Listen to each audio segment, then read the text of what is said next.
We an hour early? No, we are not. We are on time, ladies and gentlemen.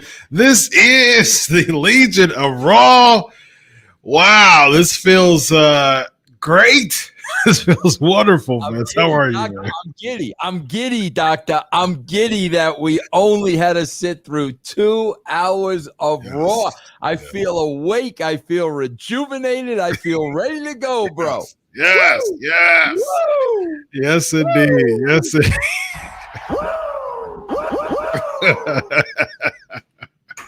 Yes, indeed, man. Yes, indeed. All right, man. So let's dive right into it, Vince. What do you think about the show, man? 2 hours, did it make it feel different at all?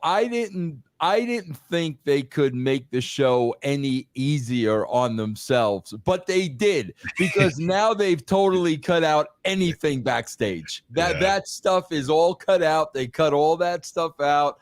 So it was just match after match after match. I mean, literally, bro, to sit down and write this show was probably 30 minutes. Really? I think so. Oh, yeah, bro. Yeah. Just very match heavy. Had a few backstage segments with the Miz and Truth, and then a very quick Judgment Day backstage segment of, no, we're just going to leave. I think that is completely different than video game playing every single week, same thing next week, rinse, repeat, Judgment Day. Didn't even see Finn Balor. No Priest sighting, I don't think. No Carlito sign. No RD McDonough. Yeah. Wow.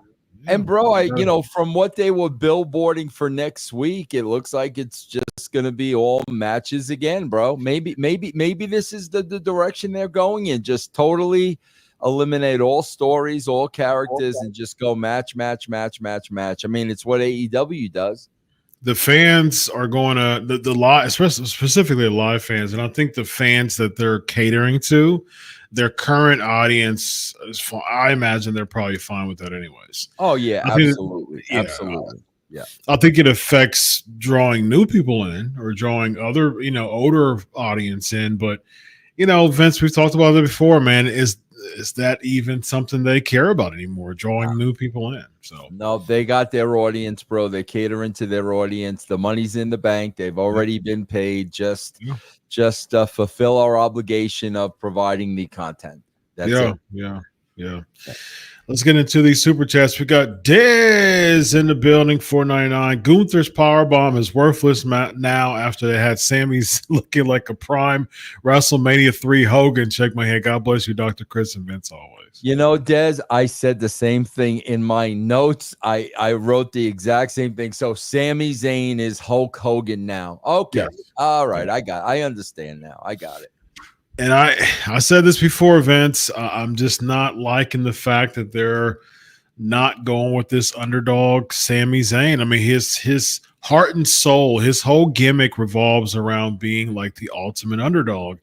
And the very fact that on Bad Blood, he's beating up Gunther. Gunther's backpedaling, and now there's 50-50 on a Raw match. And all of a sudden, go ahead, Vince. But Chris, here's the punchline. Now we're going to go into you never pinned me. That's the punchline, bro. They'll keep this thing going forever. And that's where we're going to go now. You didn't pin me, bro. We're gonna get 3 months of that now, bro. I think Sammy J is where they're going to go next. I think that's right now they're just it's just so much filler going on, man. So now they got a concept of the marijuana championship, aka the Crown Jewel Championship. It just looks like someone just rolled up a bag of weed and just threw it on a belt. And basically that is a champion versus champion concept. Liv Morgan retained, so now you're having two of the biggest heels on each brand go against each other. Again, no story with that. Now you got Cody and Gunther, which doesn't make sense because only thing that's saying is if one person beats the other champion, it's just making the other world champion and their brand look worse. There's absolutely no payoff other than this Crown Jewel deal and one person wearing two belts. Oh, it's time for Joey. Come on back, Joey. It's been a while. 2 hour Joey. Let's go. Time out, Joey. Time out, Joey. Doctor.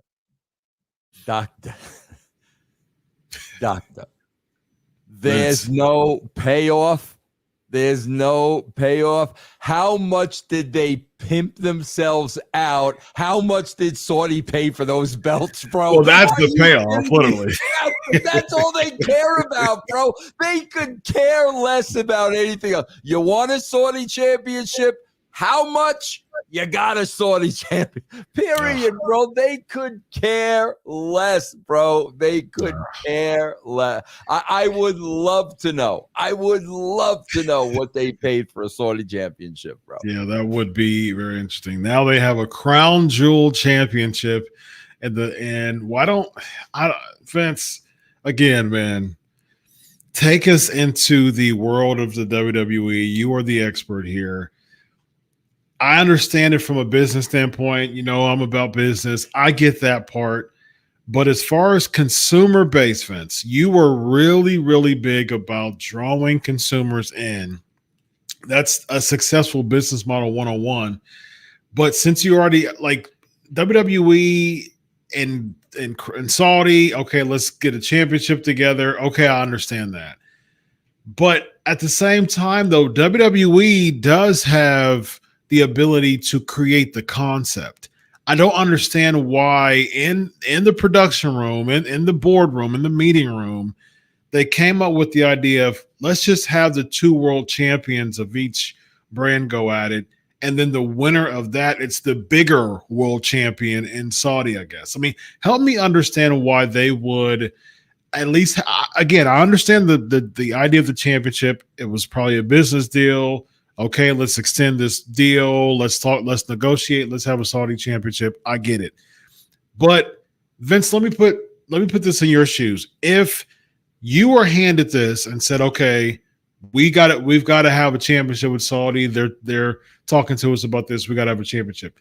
What would you do with this Crown Jewel championship instead of champion versus champion? Bro, the only way you can do it, Chris, is, and we've seen it a million times, and it's nothing new, have a freaking tournament. Like that's the only thing you can do. But I guess I don't know. I guess what they're saying is we are pitting our two greatest wrestlers against each other to give you a Saudi championship. But I will say it again, as I say it all the time.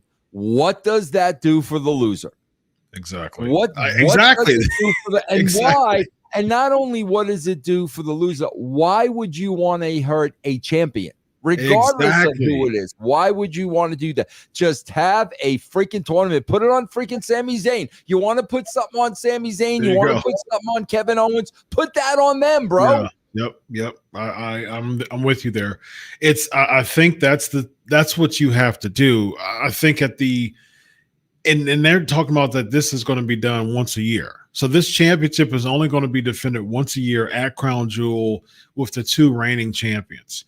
That's such a horrible concept to me because two things. One, they had a pay-per-view that didn't work called Bragging Rights, where you would just have brand go against each other, which was horrible. Then that became done, and then all of a sudden Then you had Survivor Series, which they had the same type of concept, and the only thing that they would do would just hurt the champions that lost. So then they stopped doing that. Now they have War Games. It's just, why are they doing this brand versus brand thing as if the other two times worked? It didn't work then. How is it going to work now? Bro, listen, you can say whatever you want about Vince McMahon, guilty, innocent, Netflix doc, whatever you want to say. Whatever you want to say. Anything that was ever sacred in wrestling is gone. Yes. It is over. It is finished. There are so many things I am seeing that never would have happened on Vince McMahon's watch. Here's what we're looking at, bro. We're looking at money in big business. Yeah. That's all we're looking at. The very fundamentals of wrestling, the art of wrestling, what's been passed down for the last 5-6 generations, all that is out the window. This is big business, corporate, entertainment, and anything that ever was sacred or meant anything is totally out the window. With such a legacy that WWE has created, why would you bastardize the product for a quick buck to me? I mean, I don't. Buck. Yeah, it's a quick buck. Chris, we got to keep in mind, bro. Listen here. Let's look at the other side of the coin. We got to keep in mind how much Endeavor paid for the WWE and UFC. Yeah, bro, they shelled out a lot of money, and they've got to do whatever they can, bro, to recoup that money. If that means getting $10 million for a Saudi championship, they're going to get the $10 million, bro. And listen, hey, all this, how did all of this start, Chris? All of this started with Raw going 3 hours. Yeah, that's how all of this started. And that's what this has become. Yeah, it is, and here's the thing, man. I just think that for those who are non-hardcore fans, it just makes it really difficult to really sink our teeth in. It makes it really difficult for us to invest in. Because I can't look at pro wrestling. I can't look at the product and say, oh my gosh, what a match between Sami Zayn and Gunther. Like that never. Watching the product for nearly 40 years, I didn't look at it because the matches were 5-star. I mean, that's something I cared about it. I cared about the story. I cared about the characters. And you mentioned Vince McMahon. I mean, I'm with you there because his emphasis were characters. It was larger than life. You are coming into a comic book come to life. And now it's just simply, okay, we know that the pro wrestling fan base right now is all about match. So we're willing to push away the non-hardcore audience to appease the hardcore audience, which doesn't make sense. But from a business standpoint, though, what they're saying is, okay, we'll lower the production setup. That's the reason why the production setup isn't as huge as it used to be. We'll lower it. We'll have those seats back there. We'll still hike those up because we know that we'll get that, that sellout crowd. And then Triple H's coming in bad blood and saying, this is the highest grosses arena because they put the production set down. They put a couple hundred more seats back there and they're hiking the prices to $2,000 for, third and fourth row seats. So from a business standpoint, I think they're doing a really good job now. But like I told you before, Vince, that credit card is going to max out. And Chris, then what are they going to do? I am going to give you the simplest scenarios, the easiest way people watching this show can understand. And this is Vince Russo, 63 years old, who makes a decent living, who doesn't have a family or a mortgage or anything like that. Okay. Chris, once upon a time, I would go to the grocery store, and how I shopped was I would buy whatever I wanted. That's how I shop, bro. I wanted Chips Ahoy. I wanted Frosted Flakes. I would buy whatever I wanted. 2024, bro, I go to the grocery store. I buy one thing, whatever is on sale. There you go. I don't buy the things that I want anymore. I get the flyer. What is on sale? That is me, bro.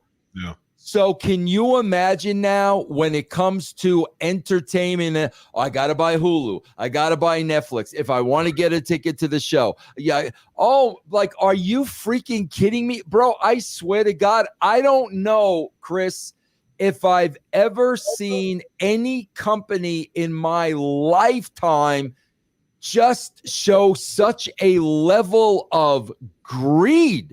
And we don't give a crap about our customers. We don't give a crap how much a carton of eggs is or a gallon of gas. We are going to gouge you as much as we possibly can. I don't think I've ever seen this to any degree, bro, with any company. I'm talking energy companies. I'm talking phone companies. I don't think insurance companies. I don't think I've ever seen this type of gouging before in my life. And it might not happen like this, Chris, but like you said, bro, when the bills start coming in and Rocket is telling you, well, you paid this much for the WWE this month. What? Really? Exactly. It's going to catch up with you, bro. 100%, man. Absolutely. Yeah. Yeah. And the audience that they're catering to just laps it up. I mean, like Pavlovian dogs, man. Until they have nothing left. Look at all I kept doing today was, bro, looking at those first 10 rows. Yeah. Till they have nothing. Yes, exactly. Like I said, the credit cards will max out. Yep. And then they'll say, "Oh man," you know what I mean? Then they'll have buyer's remorse. Yep. And then by that time, your credit card's already maxed out now, and you can't return it, right? And so I think it's just a very gullible crowd, because it just doesn't make any sense to me that people would clap. Like Triple H came out and announced that Bad Blood was the highest grossing gate in the arena in WWE history. Do you understand, as a consumer, that means that they've charged the most and you're a part of the crowd that paid the most? Chris, WWE. Chris, let's go down memory lane. Let's bring some of our listeners back. Yeah. Chris, what was the concept of In Your House? Only 1995, man. And what else? 2 hours. We gave a house away. Yes. Bro, we gave a house away. That's why it was called In Your House. Somebody won a house. Bro, when was the last time this company gave anything away? Anything. When's the last time they gave anything away for free? When? Yeah. I remember the house gimmick. Yeah. We gave a house away, bro, every month. Every month. I just remember I was in high school, Vince, and that was the perfect opportunity to sell to my parents. You know, my great grandma raised me, and I said, "Hey, it's only $20." You know what I mean? Because 30, it used to be $29.99, $29.95, and that was a stretch. You know, in a poor neighborhood on the east side of Columbus, Ohio.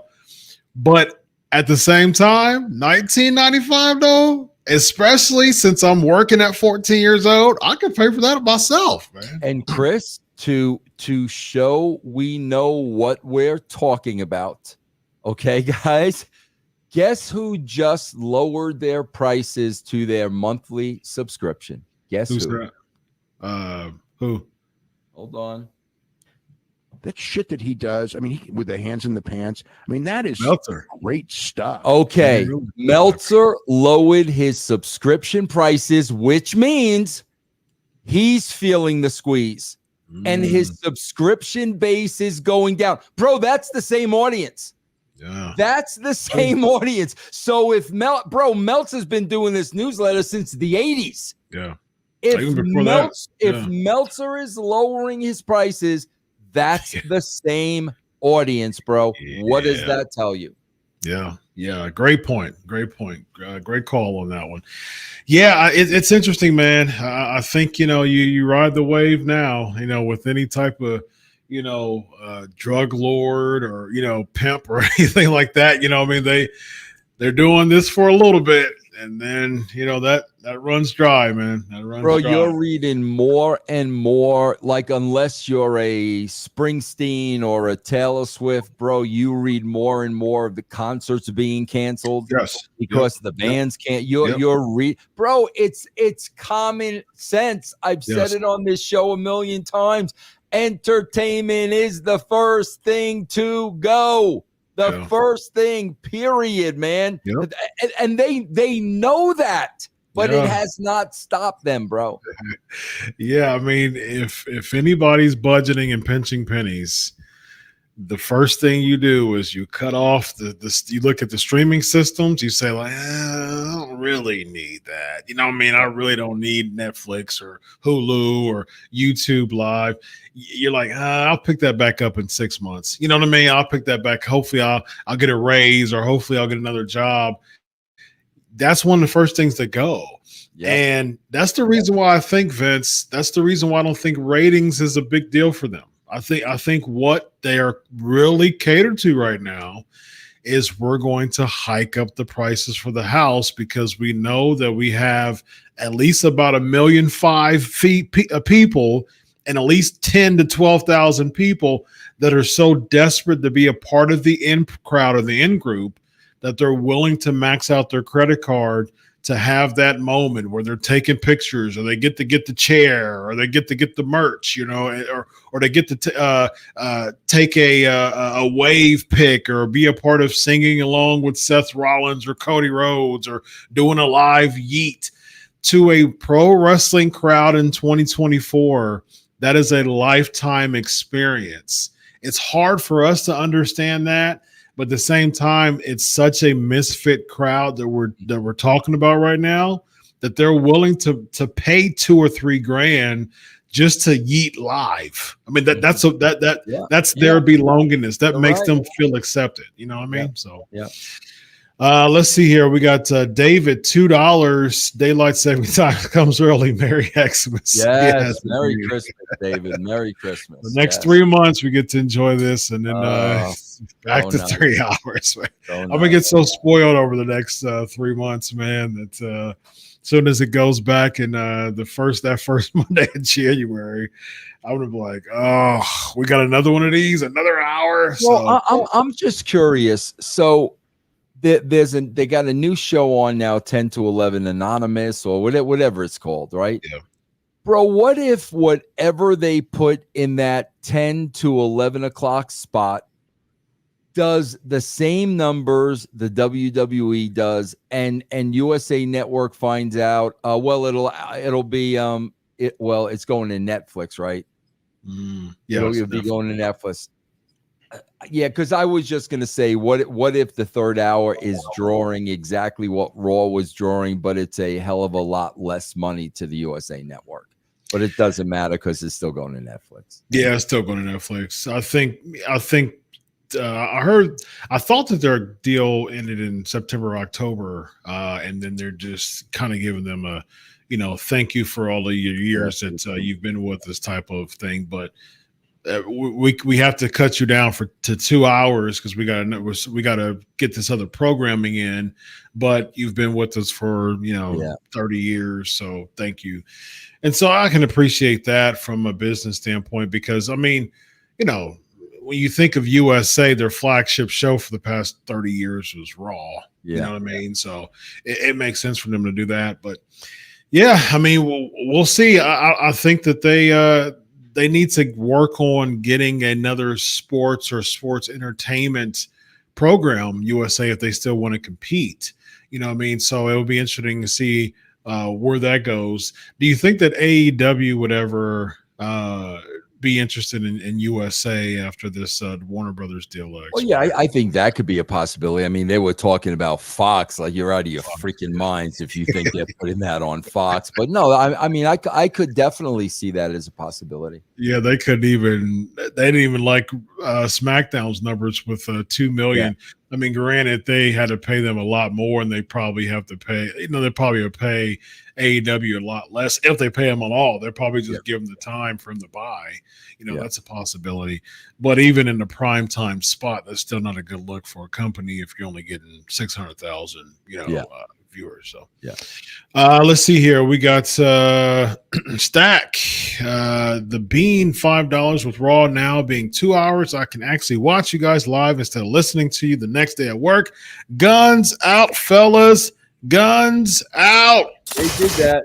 PF Chang did that on the entrance. They did the guns out on the entrance. PF Chang. You ever notice that, like, when they do that, they make sure to have like the stance, like the Charlie's Angels stance first. Yeah, of course, bro. They got the whole thing going on. Yeah, they got the whole thing going on. The whole Charlie's Angels gimmick, man. It's interesting that we've seen like all of these attempts to make something work, and then it's no story in it, so you have to eventually do 50-50 because it's so match heavy now. I think that's one of the worst parts of it being so match heavy. It has to lead to 50-50 because you're not going to have like PFC always win matches. Eventually they're going to lose. That's going to lose the momentum, and then they're going to lose more times. You know what I mean? So bro, and again, like Chris, we probably weren't going to talk about this, but I've got to bring this up because I don't know what we're going to talk about on this show. But bro, the freaking bar has been so lowered that people actually believed that Owens attacking Cody was shot by a fan. Okay. They actually believe that. And bro, they actually believed it was a shoot, regardless of Kevin Owens throwing mamby-pamby rabbit punches. Are you kidding me, bro? That could not have looked any more fake. He's throwing punches like a girl, and I've talked about Owens's egg beaters forever. It looks like a girl punching you. So now, A, you want me to believe a fan shot this, right, and B, you want me to believe this was real when they're in the back, nobody's supposed to be watching, and Owens is hitting him with mamby-pamby punches. And oh wow, bro, that's real, bro. That's how much the bar has been freaking lowered, Chris. True. I would also say, from a psychological standpoint, they know that they are catering to Pavlovian dogs. Thank you. Yes. So therefore, they're going to do everything in their power to elicit a Pavlovian response. I mean, that's essentially what they're doing every single week right now. Yes. And guess what? The Pavlovian dogs, oh my gosh, what an amazing heel turn. Yeah. Kevin Owens finally turned heel. This is one of the best heel turns I've seen this year. Like, I saw you and I are both on X a lot, man. And because of the algorithms, because we're wrestling pundits, we get wrestling algorithms. Right. So I'm not even subscribed to these people that I see. And I'm looking at my algorithms and I'm seeing so many marks, man. Yeah, oh my. And I'm like, oh my gosh. Okay, and then bro, found my eye already. And Chris, on top of all that, Triple H, we're going to handle this internally. Yeah, exactly. Okay. Everything else we're going to do out in the ring. Right. This is going to be handled internally, bro. This is actually going to go through HR. Oh, my God. People are waiting with bated breath for SmackDown. I swear, bro, it's so like freaking ridiculous. And if you go back and look at what we used to do, bro, I watched an episode of Raw last night where Kane and Austin, you'll remember this too, bro. They literally dragged Paul Bearer to the outside of the building.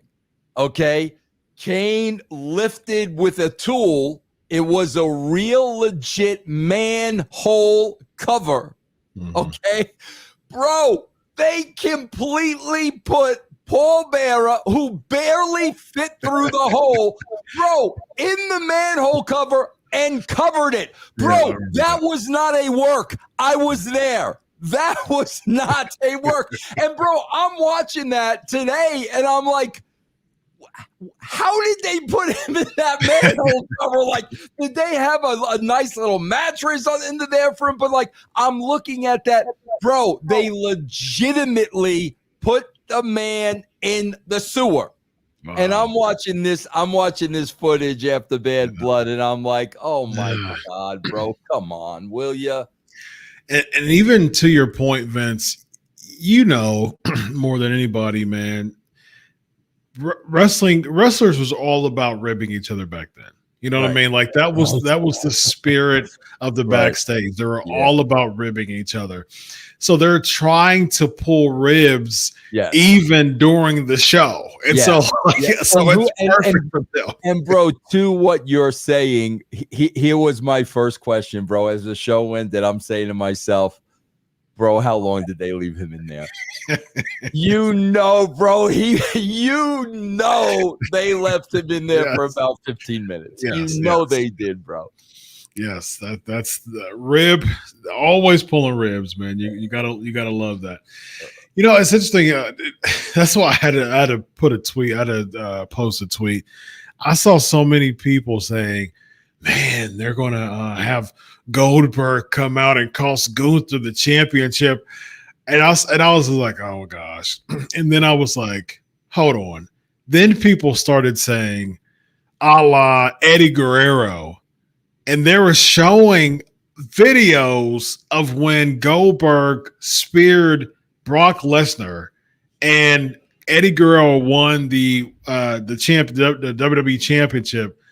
I'm like, are you kidding me? Like y'all have lowered the bar so much that 20 years ago, y'all had one of the most charismatic people in the history of pro wrestling, Eddie Guerrero, just charisma in his way that no one else could touch, and the way that he delivered it.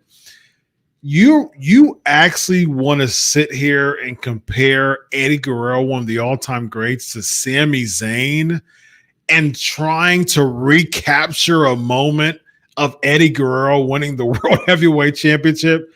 I said, wow, man, this bar has gotten so low.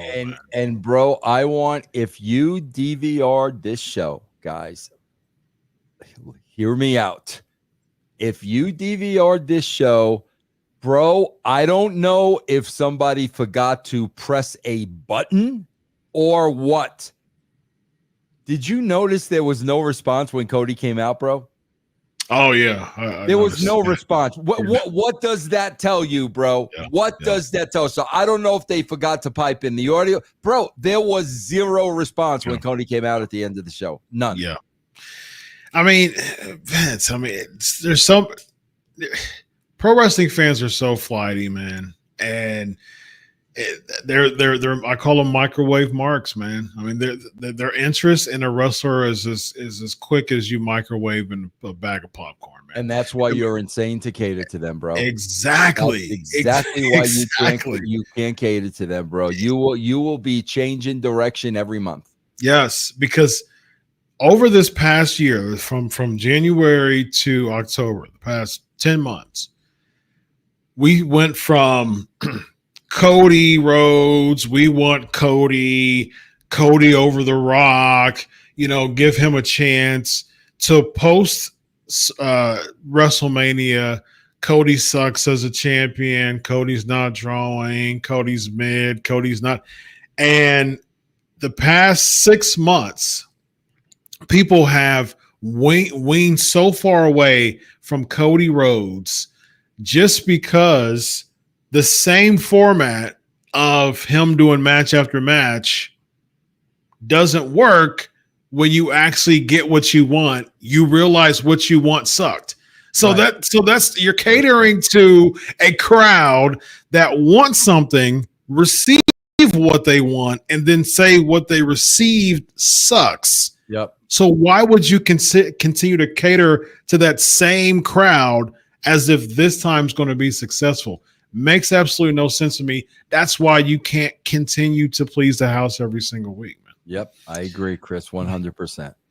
We have let's see here, Catman 279. Not the greatest show, but way easier than 3 hours. I'll give you that. Yes, no definitely doubt. way easier than 3 hours. Way easier than 3 hours, bro. Way easier. Michael Pessolano 199. Get used to more 10-woman tag team matches. Yeah, we'll probably get 10-man tag matches too, just throwing all the talent out there at once, man. So and I love the way, bro, that they're back to doing the freaking the Wyatt Six with the graphic. The little flashy. You talk about going backwards, bro. Yes. Yeah. They went backwards in a bunch of ways, man. Seth Rollins getting 6 tsunamis, and then all of a sudden making Bronson Reed lower and lower as on the card by putting CM Punk, interrupting CM Punk, talking about CM Punk first, and then eventually getting to Bronson Reed. It's just like, why would you program that? Why would you put that on the program for Seth Rollins to interrupt CM Punk? I know that they're all about the teases and stuff like that, but why are you doing it, Vince, at the expense of Bronson Reed, someone who looks like a legitimate monster heel that you can use? Now you're going back to the Seth and CM Punk Well, Chris, on top of that, a monster heel that you want to use that isn't on the show, by the way. Yes, exactly. What do I preach every single week? The key to getting anybody over is they need to be represented on the show every single week. Absolutely. No, I get the 10 girls in that match were more important to them than Bronson Reed. That tells you how important Bronson Reed is to them. And they tried to sell that the match was so huge that neither of them were on the show this week. If it was a last monster standing, if you couldn't put me down for 10 seconds throughout the entire match, now you're saying you can put me down for 2 weeks and I won't be able to show up for 2 weeks on the card? Isn't that antithetical to what a monster would do? Exactly. Wouldn't a monster get beat up and then recover from a match right after the match instead of saying, oh man, like you have a bigger monster in CM Punk by coming out, cutting a promo after having a gory Hell in a Cell match. He's a bigger monster than Braun Strowman and Bronson Reed is, and now they have to be gone for 2 weeks. Yep. Again, man, I'm about logic. Make it make sense. Yep. CM Punk is being built as a bigger monster than two of the biggest monsters on the card, man. But Chris, the reason why it's easier to book a 10-woman tag match. Exactly. What do we do after last week? What do we do with Bronson? What do we do with Strowman? What do we do with the Wyatt Six? You know what? Play highlights last week and put the women out there. That's it, bro. That's why, Chris. It's easier. It's just easier. Do you think that they'll phone it in on Raw for the next 3 months since they're moving over to Netflix? I think you're going to get exactly what you got tonight. There's nothing because essentially right now your Raw champion is his feud right now is against the SmackDown champion for the next month. So that's November. Then you'll have 2 months after that.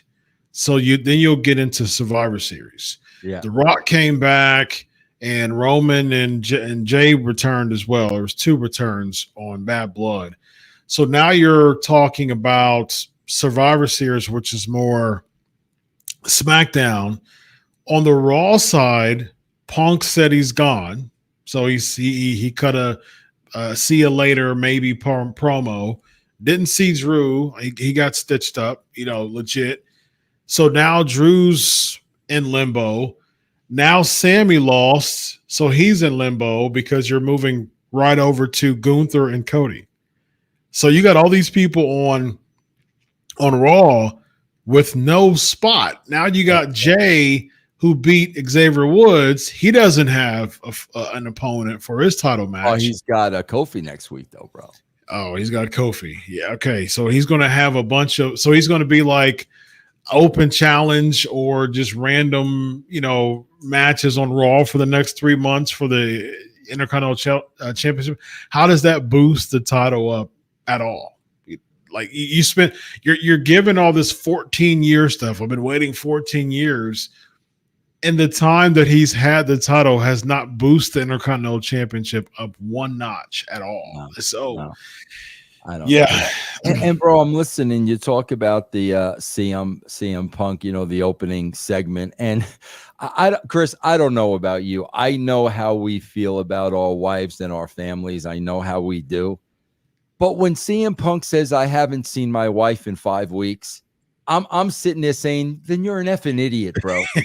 You're an idiot. If you haven't seen your wife in 5 weeks because of this, you're an idiot. You're an absolute idiot. That doesn't make me look up to you and think that makes me think you're an idiot. If you'd rather be doing this and not see your wife for 5 weeks, you're an idiot, bro. You're not over with me because of that.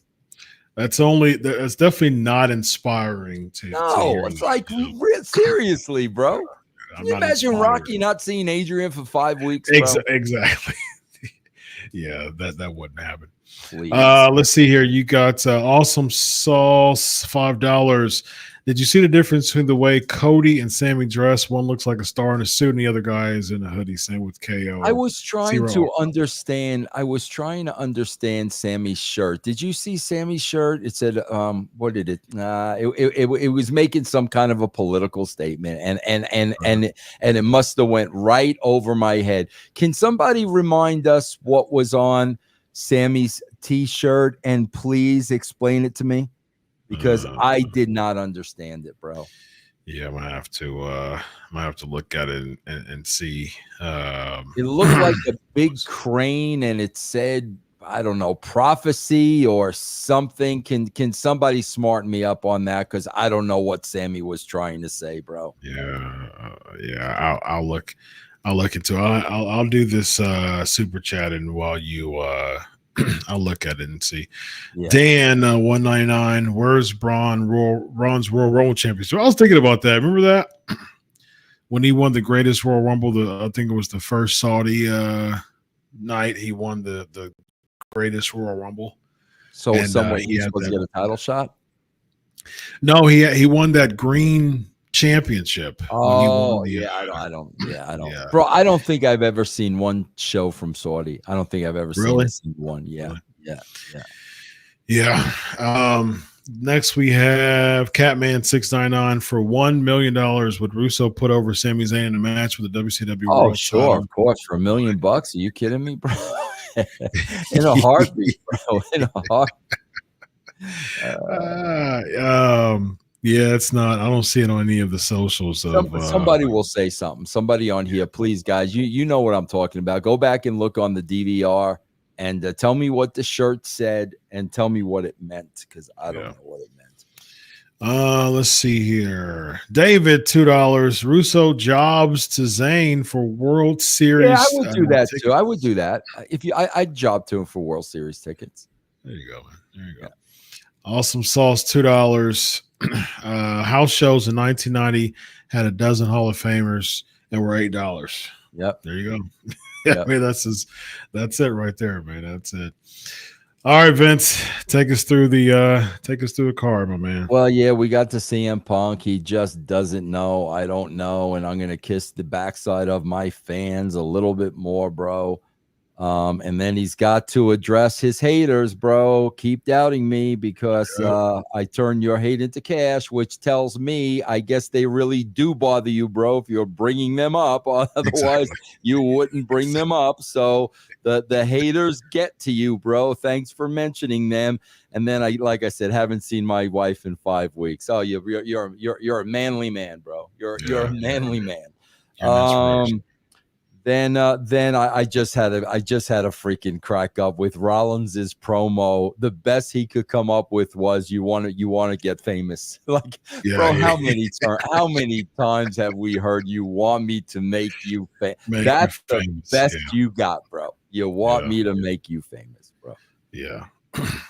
Then we had Jey Uso and Xavier Woods, and again, guys, we Uso just won the title. Woods isn't going over. I don't know, bro. Last week, they're teasing Bron Breakker being a Can you read that, bro? What's that say? Propaganda? What does it say, Chris? Or something like that. Propaganda. Something and it's like it was like a big crane or something. I have no idea what political message this guy's trying to get across. Because a lot of times, I know a lot of times they like certain bands or something. You think like that's a band? A crane. It is a crane, right? Yeah.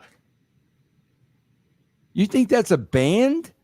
I'm not sure. Maybe. Yeah, it's definitely a crane. It says propaganda. So yeah, I don't know. I have no idea. But anyway, yeah, I like I said, bro, Woods ain't going over. And last week, Breakker's a baby face, and this week now he's a heel again, spearing everybody. So yeah, it's a Canadian band. Propaganda. Oh, it's a Canadian band. Yeah, okay. Yeah. All right. Man, I remember when they were never, ever, ever, ever, ever allowed to wear anybody else's merch. Yeah. Never. Yeah. Why would you give them a free plug?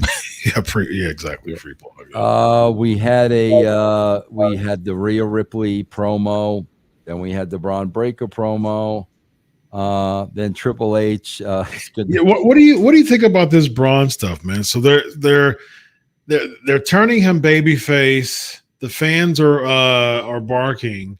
Now he's a heel again this week. I don't know, man. Whoa. I don't know.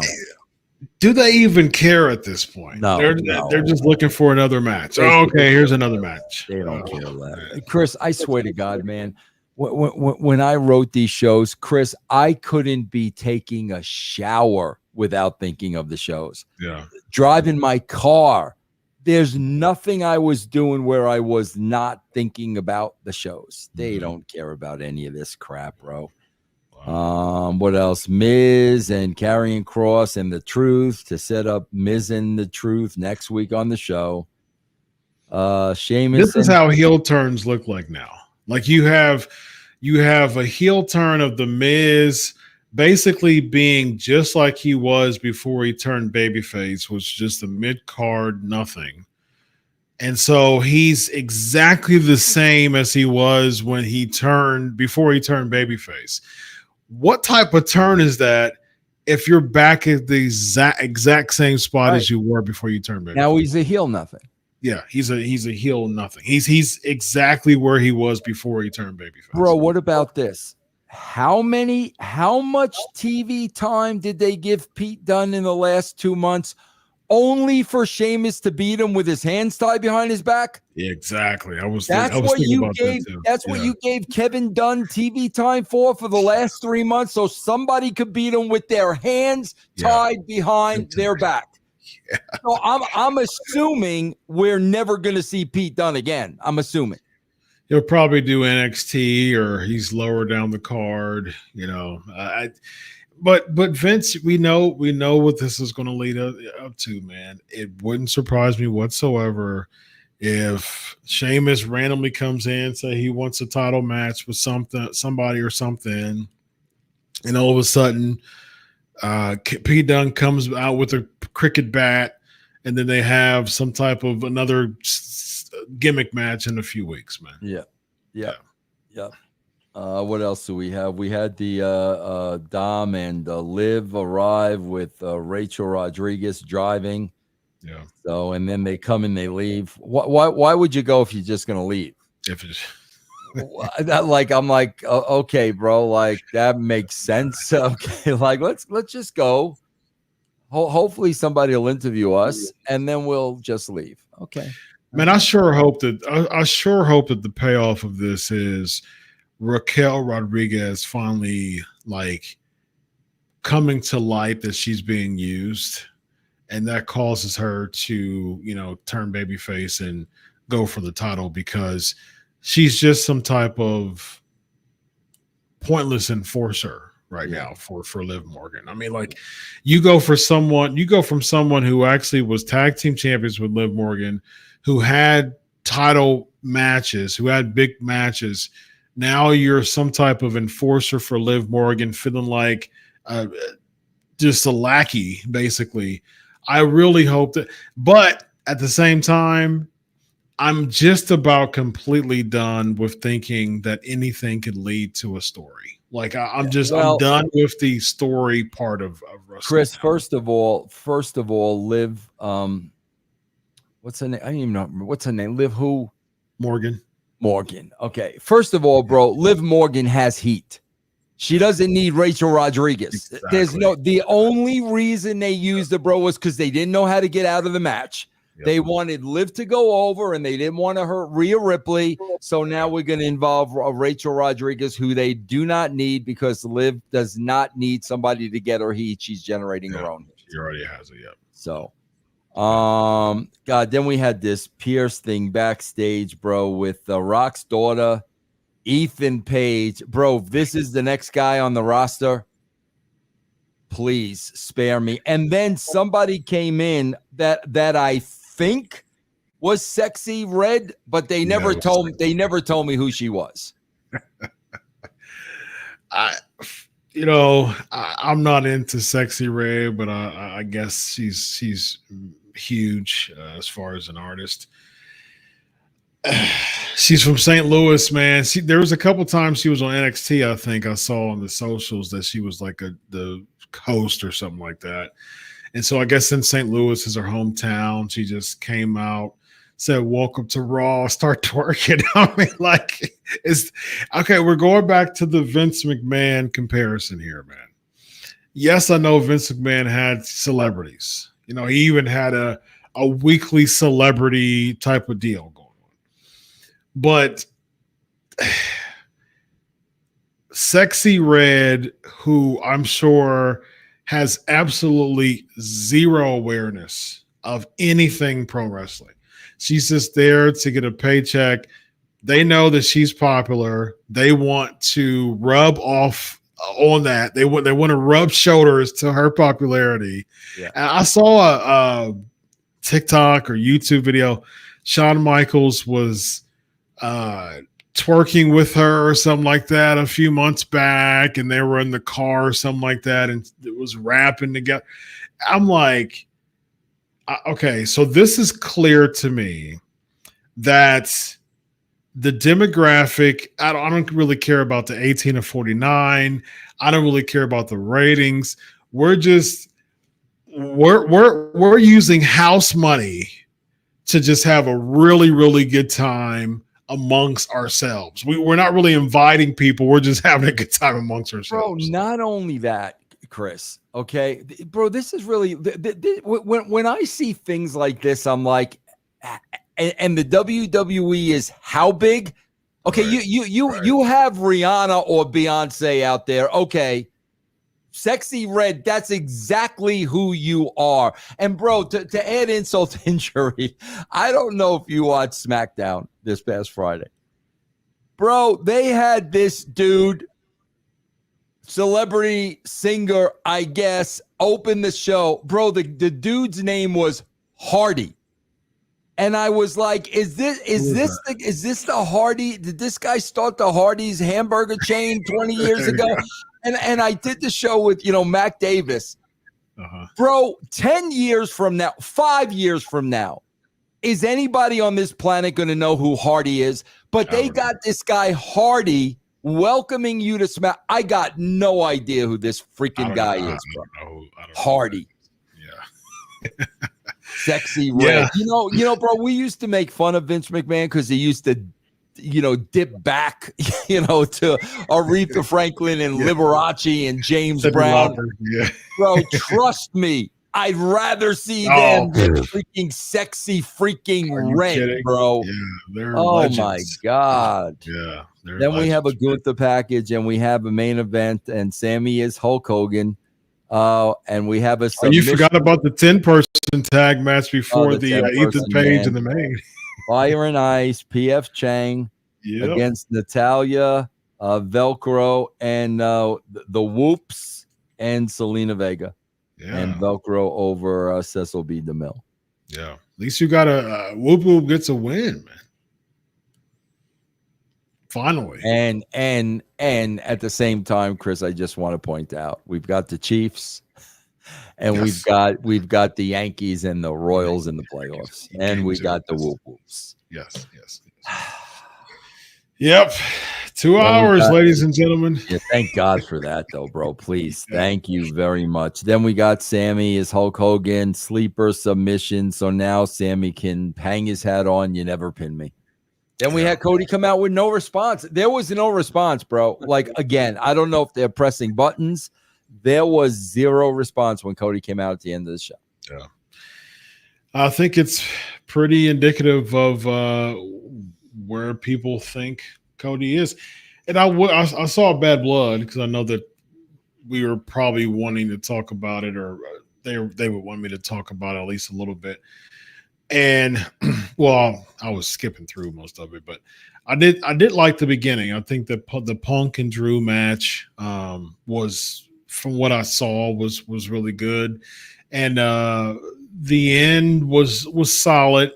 I just didn't like the fact that Jimmy came back just to be, Roman's sidekick again. I just again, man, I think if you're really trying to make Jimmy Uso a standalone character like Jey is, why can't you have him come and say, you've got a month and a half left before Survivor Series. It can lead back into Jimmy eventually siding with Roman and being a part of that team. But why not spend the next 4 weeks? We don't know who Jimmy's going to be with. He's going to super kick Roman. He's going to super kick Solo. He's got beef with both of them. But you basically came back and you hugged them and said, you called the play or whatever he said. I don't like this microwave, let's just popcorn style booking. Like, you got to let this stuff cook, man. Put this stuff in the oven. But you're trying to give us all this microwave stuff. But the problem, again, Vince, I say the same thing over and over again, man. The million and a half people that they're catering to, it don't matter what you give them, man. They'll eat it up. Well, here's what I'm trying to figure out, Chris. I would assume they're doing that because the way it looks to me now is, bro, you got to remember the last time we saw Rock, he was beating the crap out of Cody. Yeah. Okay, so I'm assuming, I don't know the way they book. I'm assuming Rock's heat is with Roman. How are you teaming with this guy? I would assume based on what we've done. Okay, so if that's the case, now you got an angle with Roman and The Rock. Yeah. I assume they did what they did with Jimmy so he could be in an angle with Solo Sikoa. Where's that leave Cody Rhodes? Cody, exactly. Yeah. I guess that's what he's doing with the Gunther thing. Again, popcorn booking, man. Popcorn booking, Vince. Oh my God! I told you, man. I told you. Popcorn booking, and they're like, hell, let's just throw. Let's just throw Jimmy with Solo. Let's just throw Roman with possibly Rock. And where's it leave Cody? Crown Jewel Championship. And guess what? The fans again. they're going to eat it all up, man. They don't care. They're going to eat it all up. And so at the end of the day, Vince, it really seems as if what they're doing is just booking. It doesn't seem like there's like a lot of longevity in their conversations when they're booking, when they're having meetings. It's just like, let's just kind of have this match. Like, let me ask you this. What actual stories do they have right now that are riveting? Now, we both put the Rock Cody Roman thing over from the first 4 months of the year. They were cooking. They were hitting on every cylinder just about when it comes to the Rock stuff. I think the Rock stuff, Roman and Cody stuff, that was pretty good overall. But now, what do they have storyline wise that's actually worth buying into from a casual or just I call myself a bridge fan. I'm more over the casual standpoint, but I get paid to as a host and as a journalist to know a lot about wrestling, so I know enough about it. But at the same time, I'm not in it. I'm not in the bubble. And so how are they going to keep me and you interested with the current stories that they have now? What stories do they have right now? Drew and Punk, perhaps? But what's the story? He stole the bracelet? There's no story. I mean, that's the thing, Chris. If we're really talking about stories, there are none. None. There are zero. There are no stories. Just like Seth Rollins is going to make Bronson Reed famous. Yeah, that's the freaking story. Yeah, no There's story. no stories across the board, bro. Nothing. No point for Judgment Day. Absolutely no point of Judgment Day. It was we are like the Misfits, and then it became Dom and Rhea. That climaxed at SummerSlam. So for the past 2 months has really been Rhea trying to get the belt back from Liv, but she doesn't even want Dom anymore. Now Liv and Dom are together for just because. Right. Now Priest beat Balor. Okay, now what's for him? Now what? Yeah, now what? And they're still tag team champions, by the way. They'll only defended it one time.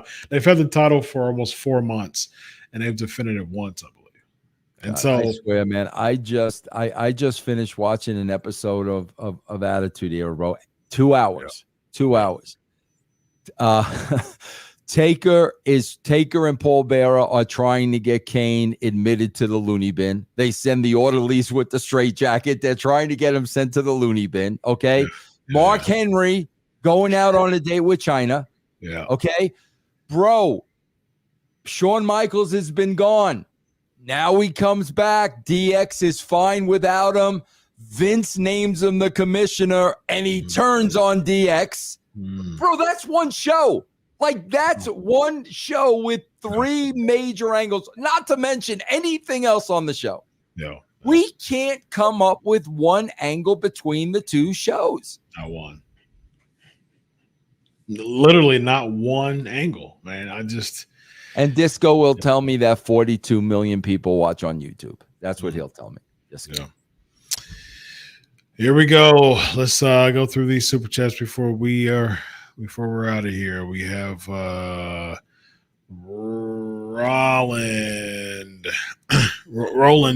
499. Vince, has Jeff Jarrett ever considered being WWE's main color commentator when he's done in the ring? Perfect voice and personality for that.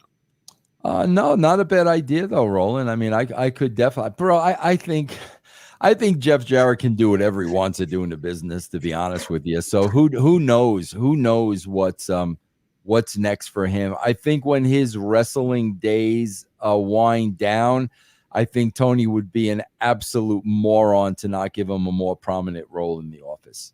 Yeah, I think he's set for life, man. I think he'll have an office spot in AEW. I hope so. Yeah, probably be a part of the creative staff. Another Roland with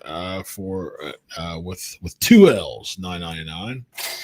Does Bronson Reed really look like a legitimate monster heel to you guys? Ironically, I just told Bill after that WWE is missing legit 7-foot monsters like Andre, Diesel, Taker, Kane. Reed is only 5'11".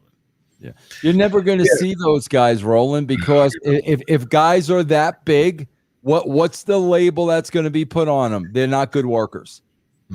That's the label that's good. They have a 7-footer, bro. He's not a good worker, and the hardcores are going to crap on him like they did almost. They're going to crap on him, and you're never going to see a guy that big again. That's the first person I thought of was Omos. Yeah. Same thing with Dabba-Kato, Apollo Cruz's sidekick. Same person. Same huge guy. He was even athletic. People didn't click with him, man. He just looked like an anomaly. He wasn't someone who, see, that's the thing. People like an Omos and a Dabba-Kato, they don't fit in 2024's fabric of pro wrestling because they're not wrestlers. They can't do gymnastics exhibitions. They can't do Canadian destroyers. They can't just kick out of a power bomb at one. You know what I mean? They can't do all these athletic things. They would be great in the 80s in Vince McMahon's era because it was about characters. Now, since it's not about characters anymore, they just – Bro, look at the guys that came out of AEW in and out because they didn't fit that mold. Jack Swagger, Andrade, Miro. Yep. A million of them, bro, because they didn't fit that mold. So in and out. Exactly. We got Aaron 499. Hey guys, unrelated to the trash recapping, gotta ask. Listen to an old Percy Pringle interview today. Any good Pringle stories, man? God bro, bless. the absolute greatest storyteller in the history of the business. Nobody was. Maybe I'll put Dusty. I'll say Dusty. This guy never, ever got the credit he deserved on the microphone. He laid out all those intricate stories, and he had Kane and he had The Undertaker at the same time. What a freaking great storyteller, man. There will never, ever, ever be another guy like him in the history of the business. Ever. Nice. We have classic J Live 199 wondering whose idea was the Inferno match. You remember what that was yours? Yeah. All right. But what it came down to, bro, is you can have all the ideas in the world, but you got to see if you could pull it off. And that was the deal. The WWE had the money and the resources to pull stuff like that off to make it look decent. If it didn't, they would try it out and stuff, bro. If it didn't look good, we weren't doing it. Wasn't the first Inferno match when Kane, he was hit to the back of, he was hit to the apron and he had the gimmick on where he had a sleeve and the sleeve went on fire. Yeah. And that you came up with the concept, but then the producers or the agents, they come up with the match, right? Well, really, well. First of all, TV, Kevin Dunn, that team's got to come up with making this happen. Gotcha. So once they figure out how to make this happen with the pyro and the fire and all that stuff, then the agents will get involved and lay out the match to make sure everybody's safe. Who were the that was, what was that? 97, 98? Bro, I remember that too, man. I swear I remember them going over that in the ring. I'm sure it was probably Patterson and Briscoe. Oh, okay, gotcha. Yeah. Who else were agents at that time? Patterson, 98. Briscoe. Well, Tony Greer always had like the lower level matches. Sarge probably took some matches, but Patterson had all the main events, bro. Was Rotunda an agent? No, not back then. Mike Rotunda? I don't think so. Well, Terry Taylor. Terry Taylor was there, bro, but he wasn't really acting as an agent. Okay, gotcha. Yeah. He ended up being an agent in TNA, right? Yeah. Well, no, bro. He was talent relations in TNA. Oh, he was talent relations. Yeah. Oh, okay. Yeah. And I think he's at NXT now. When I was thinking, I think he's at the training center. Yeah. We have Catman 699. Russo has to pick one for 1 million. He has to either watch New Japan Pro Wrestling with Meltzer Magoo or go shopping with Hollywood and Shaw Ross Sapp. That is an amazing question, man. I don't know. And it's an easy question. I wouldn't even want to be in the same state as Sean Sapp. Okay, bro. So without a shadow of a doubt, I would watch New Japan with Meltzer without a shadow of a doubt. I'm not very privy to you and Sapp's stuff. You don't have to be privy to me and Sapp's stuff, Chris. All you have to know is I have an issue with people that have a very high opinion of themselves. Okay. That's a pet peeve of mine, bro. Gotcha. When you think you're something you're not, and you come across as arrogant with a chip on your shoulder, bro, I swear I don't have a problem with Meltzer. Meltzer really doesn't come across that way. Like Meltzer believes like his opinions are fact. But Meltzer doesn't come across as an a-hole. He like does. A prima donna. Yes, yeah. Sapp is a 100% bona fide a-hole, bro. Really? Oh, wow. God, bro, please. Have you ever met him in person? No, thank God. That would be fun. That would be fun to see. Bro, he had the nerve to say, Chris, when Fightful first started, they hired me. And I was doing stuff with Sean Sapp, okay? Bro, my mother passed away. And when my mother passed away, Chris, it took a lot out of me. Sure. So I wanted to do less wrestling. Where my mind was, I just had to get away from it. Yeah. So I called Sapp and that Jimmy Van dude. And I told them, guys, I'm not doing the show anymore. My mother passed away. I just need some time. I'm not doing. Bro, they had the balls and the nerve and the audacity to say they fired me, bro. When I left because my mom died and I just needed some time. That's what I'm talking about. That's what I'm talking about, Chris. That you don't do stuff like that, bro. That's as low as you can possibly get. Yeah, that's the wackiness of this pro wrestling industry, man. It's all about pride and gimmicks. You know what I mean? And getting over. Yeah, we got over on it. We fired the great Vince Russo. Yeah, bro. That's the pride part. Yeah, exactly. Right. Yeah, it's sad, man. You know? It is sad. It really is, bro. Yeah. When you were having your shows with him, like before, like when y'all would go before y'all go on air, y'all would converse with each other. Nah, bro. Bro, he tried to like embarrass me and insult me. Oh my God, bro. Nothing like that. You and I are freaking brothers, bro. No. He was trying to show people he was smarter than Vince Russo, and he did just as much as Vince Russo, and he's trying to get over on me during shows, bro. That's why I feel the way I feel about the dude. I can understand that. I never ever worked with anyone like that. Even when I do the show with Mac, like Mac's a great guy. I never ever had that relationship with anybody, bro, doing shows ever. Yeah. Oh, it's just when you get so caught up in this business, man, it's an identity crisis, man. It is. It really is. It absolutely is, bro. Yep. I just can't imagine having that. I mean, you and I text each other about Ohio State and random stuff and have cool conversations like brothers, man. It's just I just can't see myself getting gimmicked up, to having a show. Bro, just period, man. There's something, bro, and maybe you can answer this as a psychologist because I've not been able to figure it out. There's something about, dirt sheet writers and the podcasters. There's something about them taking everything so seriously, bro, which is ridiculous in wrestling. If you're taking wrestling seriously, bro, something's freaking wrong with you, man. Yeah.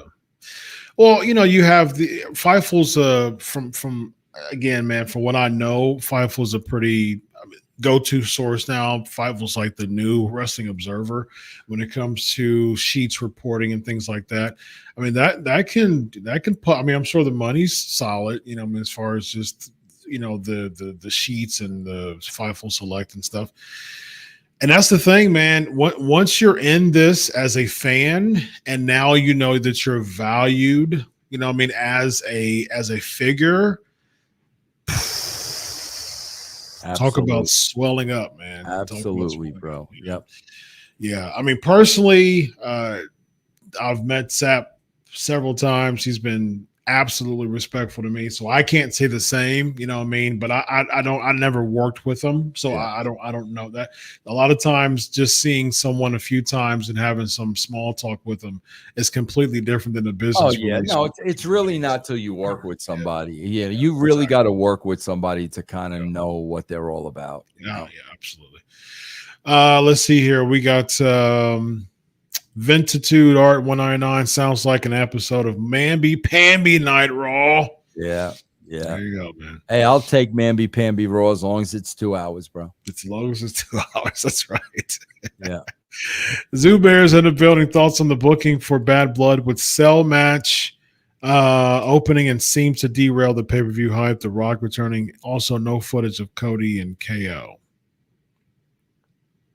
What do you think about from what you saw of Bad Well, Blood? Chris, you didn't. I was surprised. I was wondering what you thought about that toolbox with that unbelievable freaking head split of Drew McIntyre, bro. Yeah. I don't know why. I don't know why they're doing that, bro. I don't know, man. Here's my take, man. I appreciate them going the extra mile for this. If this is the last match, and made it feel Hell in a Celly. But I just don't think that I think those shots are irrelevant. I mean, are not relevant. I don't think that they're important. I think that they could be spared. I think they can be spared. And here's my thing, man. I look at it from looking at the comments. I just think it's super weird, man, that a lot of people are crapping on AEW for their gimmicks and staples and syringes and cage matches, but you want to applaud. Oh man, he got busted open the hard way by a toolbox. Oh my gosh, this is amazing. That seems so hypocritical to you just complaining about headshots and other moments and within the steel cage match. You got to make it make sense across the board. Either you like them both or you don't like either one of them, man. So that's my take on it, man. But I'm just looking at, bro, like what we know now about the long-term consequences. Is it worth it for that spot? I mean, that's how I look at it, bro. Is that one spot, that one fleeting moment gonna be worth 10 years from now, bro, when you might not be able to say the alphabet? Right, man. Yeah, having a PhD in psychology, man, that's my wheelhouse when it comes to talking about CTE stuff. And 100% the answer is no, it's not worth it. You have a family, right? Yep. So you're only 40 years old with this type of brain gook right now. Yep. I can't imagine you getting 50, which is still a relatively young age, and forgetting things. Having there's all types of CTs. I mean, mood swings are a really big factor when it comes to aggression. So you can be super somber one day or one moment, and then someone can say something to you, or a kid, or your wife, and then boom, you just get a pendulum swing of aggression. Yep. And hallucinations is another thing about CTE. You can be thinking that people are saying things about you, or you're having that type of paranoia, suspicion. Wife and kids might have went out to the park, and you might have thought that they're talking against you, or they're plotting against you, or she's on the phone with one of their girlfriends. Stuff like that happens when there's CTE. You're building that suspicion. You're getting more aggressive. You're having hallucinations, constant headaches. You know what I mean? That's another one. And you don't want to experience that at 50. At 50, you should be winding down, especially with all the millions of dollars that you've acquired as a wrestler. It's time to wind down and travel and enjoy the next 25 years with your family and watch your kids grow and graduate. Those are the type of stuff that you should be paying attention to. For the sake, I mean, you're going to get the same paycheck whether you busted your head open or not. And like I said, Chris, it's a fleeting moment. Yes. And it's gone. It's forgotten about today, bro. It's gone. And 10 years from now, man, you're going to be sitting at the edge of your bed trying to lace your shoes, and something's going to be freaking off, bro. And you can't take it back, bro. I swear, I'm a good friend of, bro, Vito LaGrasso is a good friend of mine. Yeah. Bro, to this day, like weekly, the dude has violent dreams, like covered in blood. Like he calls me like in cold sweats with these dreams. That's all a part of it, bro. And when you can control that, why would you do that, bro? Yep, I'm with you 100%, man. All right, let's get through the rest of the Zubair $5 roll being 2 hours is less. Phil, I suppose, wished 9/11 like 9 to 11 like old days. Thoughts on 5 match on pay-per-view argument when used to have more pay-per-views but time paced. What do you think about this shorter match argument? I mean, I'm not a fan of it, bro, because if anything, I would have, the pay-per-view was a way of rewarding the boys. But again, Chris, it's like you said, every match we had at the pay-per-view, there was a story. And those guys were on television every single week leading up to the pay-per-view. They don't do that anymore, bro. Yeah. So they don't have culminations. Yes. You have a Sami Zayn Gunther weekly thing on Raw, and every time, I mean, in the 80s, in the 90s, pay-per-views were full stop. Everything led to the pay-per-view. It was full stop for every single angle, every single thing. Now what you're doing, which is so weird to me, now what you're doing is you're going past the pay-per-view into the next Raw. So instead of full stopping this thing at the pay-per-view between Gunther and Sami, a World Heavyweight Championship match, you're going, let's look past the pay-per-view into the next Raw. Because I don't understand that logic. I do understand it. They don't know where to go. Chris, all of this is a lack of creativity, all of it, because to this day, I just did Rocky Mountain Pro, and we just had the big show and the 4 TVs that followed, and the format was exactly what you just said, Chris. Nothing has changed. It's lack of creativity, bro. We're gonna get legs out of this as long as we can. Like I said, Sammy tonight, with the sleeper or whatever, more legs. We can continue the story. There's no ending there. That's how they look at things, bro. How can we prolong these stories? Bro, we'll just have Rock come out at the very end of the show. That'll prolong the story. That's what everything is all about, bro. Stretching out and prolonging. And guess what, bro? That's what killed the NWO. And that's what gave us the opening to end the 83-week streak. Exactly that. Yeah, it's a good comparison. Speaking of legs, Dan 199. Cody got Gunther, Kevin Owens to November. Yeah, I mean, I knew it. I mean, you can see a heel turn from Kevin Owens a mile away. I said this several weeks ago. First, they had the babyface match, and now they got the turn. We talked about this 2 weeks ago, bro. We talked about it. The same Kevin Owens that didn't want the WWE title match. Exactly. Right. That's the heel turn waiting to happen. He's going to turn heel. You're going to stretch the feud. He's this year's Shinsuke. I mean, like last year was Cody Shinsuke, just to stretch the feud for the year. Like Shinsuke, he's never going to be Cody. So you're just wasting my time with all this. exactly. Michael 199 Judgment Day drove back to the dark match for the dark matches. Very nice. Very nice. Zubair, $10. Thoughts on Crown Jewel title? Yeah, we talked about that. Makes the Crown Jewel pay-per-view going backwards to a glorified house show instead of international pay-per-view. Also, these wrestlers, Vince no longer in WWE with these botches. Yeah, we talked about that as far as just it just makes one champion look lower than the other champion. I mean, it just there's literally a payoff, but storyline wise, no payoff here. Zubair, $10 was hoping Triple H was going to be an announcement of unifying the titles, which is what should be done after all with these moves to Netflix and attempt to make both shows watchable with maximum star power. The only thing is that SmackDown isn't on Netflix yet, so that it would still need to be separated. So if there's any time they need both of the titles, it would be now. So Rollin 199, but is Bronson really a legit monster at only 5'11"? I mean, I don't think height always can. Like, you could be a monster if you're 5'11" and girthy. Yeah, I mean, I would have considered Bundy a monster, right? Yeah, that's a good comparison. Yeah. Bundy. Yeah, Bundy. Yeah, he's thick, bro. Like, he's thick. You know, Bronson Reed is freaking. It's hard to get that thick. Yeah, he's thick, bro. So where he doesn't have the height, he's got that. Yeah, he's got the width. That's for sure. Huge. Yeah, for sure.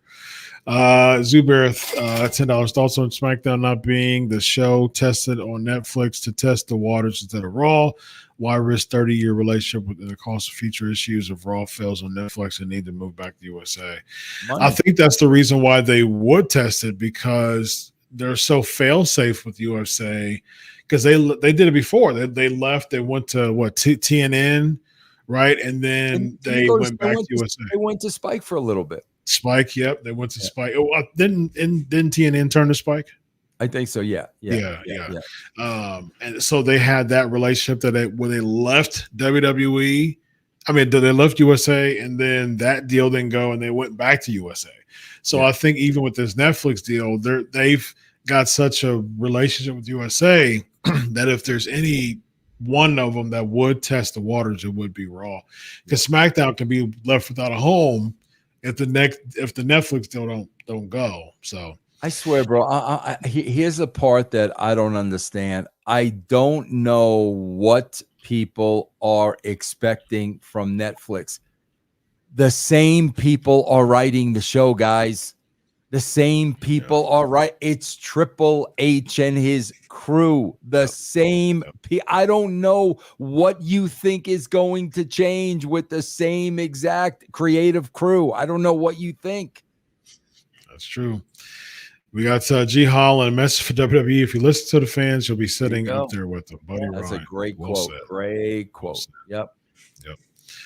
Rollin, $9.99. Cody Rhodes returned to WWE in April of 2022. We said that the fans would give him a 6-month honeymoon before turning on him. It's now 2.5 years later. Why haven't fans turned, and will they still turn? I would say that the Rock feud helped him, and he was gone for a year. So, I mean, he was injured. He left in May of 2022 and didn't come back until January. So he was gone, for several months. I mean, from May to January, came back to Royal Rumble. So you have to consider that too. And then the Sami Zayn thing, that was more over than he was, leading into WrestleMania. And then he started to go against Solo and have random matches, throughout 2023, and even won the tag team titles with Jey, brought Jey over to Raw. So and then he did the Shinsuke feud.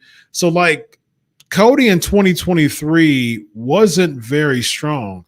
What helped Cody was a revamp of fans wanting Cody because they didn't want The Rock to take somebody, a homegrown, a house person spot. And so that was that thing. So Cody hasn't been consistently a top guy to the fans throughout the 2.5 years. So and I guarantee you guys, in his feud with Owens, I guarantee you they're going to cheer Owens. I can definitely see them cheering Owens. I guarantee you they're going to cheer Owens. Yeah. Wilfredo, $10. At least WWE didn't go over like putting a chair to someone's face and a syringe to someone's mouth. Oh, huge difference with no storyline. Drew and CM Punk hatred. I mean, to me, there's been a storyline with Paige and Swerve as far as I remember. As far as I know, although I don't keep up with AEW much. Again, I watch Raw and I keep up with all the other ones with socials. I mean, so that's how I keep up with them. And so I thought that there was a feud with Swerve and Hangman, but again, regardless of what led you to that big CTE compromising spot or brain shaking spot in your head, I don't think any of them would justify it. You know what I mean? Yeah.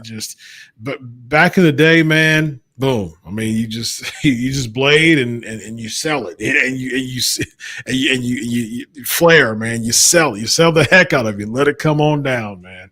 But now it's just, I would say that the chair shots was one of the best things that Vince McMahon did stop. I mean, I know that Taker talked about he hated it, but I do appreciate Vince after Chris Nowinski doing his thing with the CTE stuff. I'm glad that he did decide to stop doing that. Roland 199. Yes, King Kong Bundy was a monster, but he was 6'4". Was he 6'4", Bundy? I thought he was 6'2", 6'3". Yeah, but, I don't know. I mean, I'm sure they put him down as 6'4". I don't think he was that big, but he was bigger than Bronson Reed, Roland. So yes, he was definitely bigger than Bronson Reed. Yeah. But Cody's merch was the number one top seller in 2020. I mean, again, man, it's just that's saying. I mean, the NWO got super watered down, but they're still among some of the top sellers. You know what I mean? And I think at the end of the day, I mean, LA Knight was one of the big sellers in 2023 too, and you look where he is now. You know what I mean? Yeah. So just because someone's a top seller doesn't mean that they're going to continue being one of the biggest names. I think people wanted to get behind the Cody trade. Like, I think what helped Cody was the fact that he returned. You know what I mean? From AEW, and the very fact that people wanted to be a part of that. You have to understand this, Roland. People want, especially in wrestling, people want to be a part of movements, and they want to feel like they belong. You know what I mean? So if people are chanting and saying "whoa" to Cody's theme song, even if someone don't even know who Cody is and just came in as a friend, they would spend $40, $35 on a Cody shirt because they were part of the sing along. So you have to think about stuff like that when it comes to merch sales. So, all right, Vince, let them know where to find you, my man. Thank you all for the super chats. I guess y'all didn't want us to go because there's a ton of super chats. So thank you very much. We really appreciate that, man. Yeah, let me just remind you guys. I'm going to plug something else different today. Guys, you guys know I write an indie show. I produce an indie show. Sometimes I do color on an indie show. But every Tuesday night, 9 o'clock on my Twitch channel, I do a watch along with the show. I teach you how to write a wrestling show, why I do the things I do. So tomorrow night at 9 o'clock, it's every week. Twitch.tv/Vince Russo Live. Check it out, bro. It's a great watch along. We have a lot of fun. That's wonderful. Follow me at Chris Prolific right there. Sub to my channel, Pancakes and Power Slams. Vince has been on there a few times.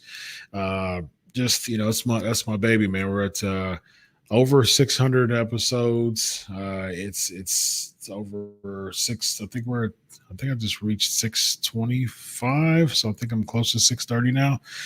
So yeah, we have a wonderful job on Tuesdays right after the unscripted show that I have with Bill Apter. Be sure to sub to Sportskeeda. Bill Apter and I are back at it tomorrow for the unscripted. We're reunited, and it feels so good. So that'll be fun with me and the national treasure, Bill Apter. Bro, did the polls come out today? Is Ohio State number 1 or 2? They are 2. Texas is number 1 ahead of bye, which I think it's a farce, but we'll see. I mean, Oregon's 3. For me, I'm super pumped. This is the biggest week of college football for me. 2 versus 3, Ohio State versus Oregon this coming Saturday. It's going to be a lot of fun for me. Who's so that's Texas what I'm looking forward to. Texas plays Oklahoma, Red River Shootout. So it's going to be pretty fun. So the 2 biggest games of the week this week. So, nice. All right, this guy right here is Vince Russo. I'm Dr. Chris. This is the Legion of Raw. Have a good night, everybody. Solo.